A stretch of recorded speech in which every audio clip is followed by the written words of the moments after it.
Next up, Laura Estandia is a UD alum and a transplant to the Dayton region.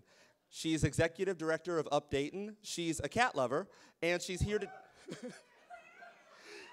she's here to dispel some myths about UpDayton, including the fact that it is known as a quote-unquote, she said, young professionals organization. She's here to tell you how you can help be a part of the city's future, no matter what your age. Laura?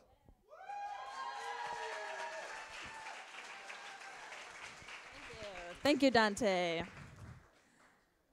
Okay, so UpDayton is a nonprofit organization that's dedicated to attracting and retaining young talent in the region through purposeful, volunteer-led projects. And today I want to talk a little bit about some of my observations that I've made as the executive director in Dayton and its relationship to young people. And I first heard about the organization when I was in a transitionary period in my life, and I saw this ad for the UpDayton Summit, and I went online and I Googled the summit and I started reading about all of these young people who were getting together and taking back the city, making a difference. They were not sitting on their asses complaining about Dayton. They were getting out there and making change happen. And that was really inspiring to me, and I said, those are the people that I want to be involved with. And I got involved, ended up leading one of the projects, and that was a really wonderful experience because it allowed me to get to know the Dayton community in a very special way, and it allowed me to be in the position that I'm in now. And as I became a part of UpDayton and started learning more about why young people want to stay here or why they want to leave, I started getting interested in this whole problem that Dayton faces where we're losing a lot of our population, right? That's why we're trying to bring in young people. That's why we're trying to bring in immigrants. Without people, you don't have a community. And Dayton is facing this. We have a lot of potential. We're bringing in a lot of college students through our universities, but we're not keeping that talent. So that's what Dayton is facing. And I kind of started doing a lot of research about millennials and reading about Gen X and Gen Y and the baby boomers and how all of this relates. And kind of found out that, yeah, that's the first cat, yay.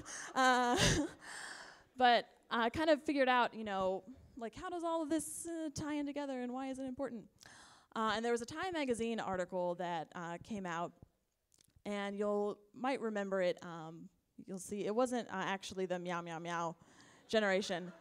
But it was the me, me, me generation. It was a girl taking a selfie, blah, blah, blah. And stuff like this, it's about our generation. It's been said before, yada, yada, yada. None of that's really important. Dayton's a lot of noise. What Dayton has figured out is that it needs to change. Its leadership still looks a lot like this, right? Old, white, male.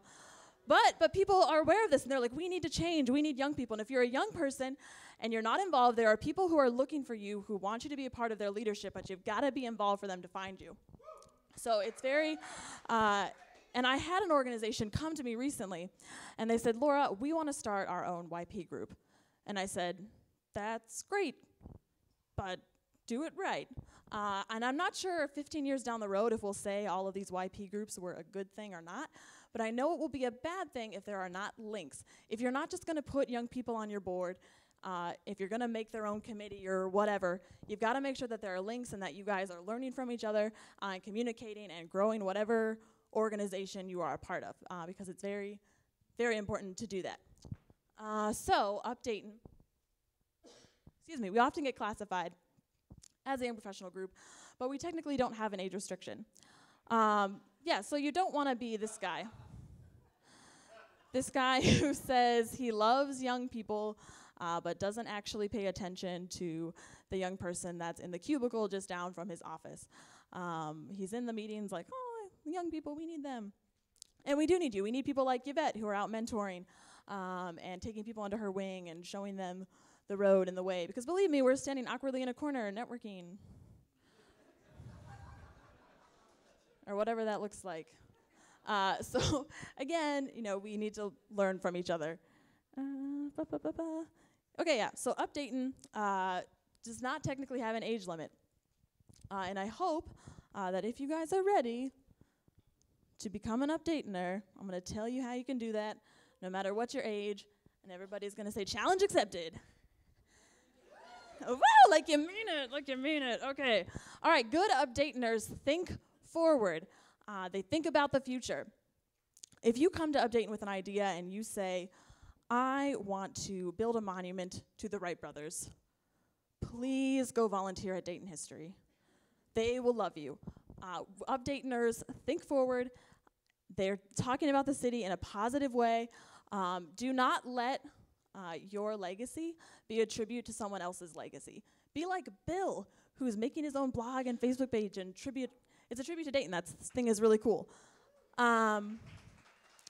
The next way to be a good UpDaytoner is to pay attention. So if you're a young person, you're reading the news, you're up on current events, you know what's going on, you're engaged. If you're an older person, you're coming to UpDayton's events, you're an advocate for us in the community, you're paying attention. You're like Joe Tuss. Joe Tuss pays attention. He's awesome. Woo! All right, UpDaytoners, step up. They're not waiting for permission to go out and do things and to make a difference in their community. And I had someone recently who came to one of our Pints and Perspectives events, and he said, he was an older gentleman, and he said, I really was kind of in a place where I thought, Dayton's okay, and it can stay okay. But I got together with you guys, and I just really loved that you were so passionate about the city, and it really renewed my energy and thought, yeah, this place can be better. And I said, that's great if we can inspire that in you and make you better at your work and more passionate about what you're doing, because we're going to have a better city because of that. So what you guys are going to do, we have a summit, the UpDayton Summit coming up Friday, April 11th. You're going to submit your ideas online. You're going to come to the summit. You're going to vote on those ideas. And then you're going to volunteer and ignite change in the community and make a difference. Right? Yeah! Because we all want everyone to make Dayton their home.